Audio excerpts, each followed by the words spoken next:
নেত্রকোনা জেলার ঠাকুরাকোনায় 14 বছরের শিশু পান্নাকে সংঘবদ্ধ ধর্ষণ এবং আত্মহত্যার প্ররোচনায় নেত্রকোনায় জেলা নারী ও শিশু জজ আদালত দীর্ঘ 9 বছর পর আজকে রায় দিয়েছেন এবং 3 জন আসামিকেই মৃত্যুদণ্ডাদেশ এবং এই যে আত্মহত্যার প্ররোচনা করার জন্য 10 বছরের যাবজ্জীবন এবং 1 লাখ করে অর্থদণ্ড দিয়েছেন। 16 জন সাক্ষীর সাক্ষ্য গ্রহণ শেষে অপরাধ সন্দেহাতীতভাবে প্রমাণিত হয় এই রায় দেন।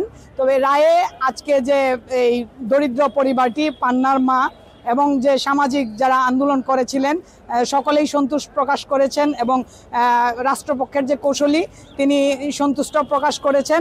তিনি অত্যন্ত সুন্দরভাবে এবং এই প্রভাবশালীদের হাত থেকে দীর্ঘ 9 বছর পর এই রায়টি তারা কার্যকর করতে পেরেছেন, যে কারণে সবাই সন্তুষ্টি প্রকাশ করছেন।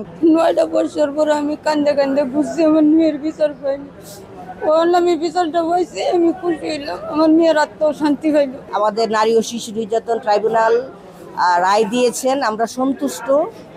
আমরা মনে হয় নেত্রকোনাবাসী সহ সারা বাংলাদেশের যারা মানবাধিকার কর্মী, যারা এই নির্যাতনের বিরুদ্ধে আমরা আন্দোলন করি, কথা বলি, সকলেই আমরা সন্তুষ্ট।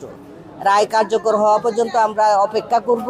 আমরা এই রায়ে সন্তোষ প্রকাশ করছি যে দীর্ঘদিন পর হলেও আমরা ন্যায় বিচার পেয়েছি, রাষ্ট্রপক্ষ ন্যায় বিচার পেয়েছে, বাদী ন্যায় বিচার পেয়েছে এবং সমাজে একটা মেসেজ পৌঁছাবে আজকের এই রায়ের প্রেক্ষিতে যে অন্যায় করলে সে এই অন্যায় বিচার তার হবেই এবং যে ধর্ষণের যে আমাদের যেটা বিচার যে হয় না, যে মানুষে যে বলে, সেটা আজকে প্রমাণিত হয়েছে যে সে যত বড় শক্তিশালী হোক তাকে বিচারের মুখোমুখি হতে হবে। আজকে কোর্টে রায় হয়েছে এবং পান্না হত্যার রায় পেয়েছে এবং অন্যায়কারী শাস্তি হয়েছে, তার মৃত্যুদণ্ড হয়েছে। এটি এই এলাকার সকল মানুষের অ্যাচিভমেন্ট, এটি আসলে জেলা প্রশাসকের একার কোনো অ্যাচিভমেন্ট নয়। আমরা সবাই মিলে, আমি কোঅর্ডিনেশন করেছি কিন্তু সবাই মিলে আমাদেরকে সহযোগিতা করেছে। সেই সাথে আমরা মাননীয় কোর্টকেও ধন্যবাদ জানাই যে একটি সঠিক রায় ওনারা দিতে পেরেছেন এবং এটি জনমানুষের দাবি এবং আমি আশা করি নেত্রকোনার মানুষের একটি দাবি পূরণ হয়েছে। পান্না আক্তারের যে ধর্ষণ এবং হত্যার ঘটনা, এটিকে মানে অন্যদিকে নেওয়ার জন্য তাকে যে আত্মহত্যা করেছে নিজেই, এসব করার জন্য এই হাসপাতাল থেকে শুরু করে সব জায়গায় একটি প্রভাব খাটিয়ে তার ভিন্ন খাতে নেওয়ার চেষ্টা করেছিল এই আসামিরা। সেটি থেকে দীর্ঘ বছর পর এবং যেটি বলছিলেন যে সামাজিক এবং নারী নেত্রী যারা, যে গত 5 আগস্টে যদি এই ধরনের একটি অভ্যুত্থান না হতো তাহলে হয়তো এই যে প্রভাবশালী যারা ছিল, সাবেক ছাত্রলীগ এবং যুবলীগের কর্মী হয়, তাদেরকে এতদিন পর্যন্ত বিচারের আওতায় আনা যায়নি।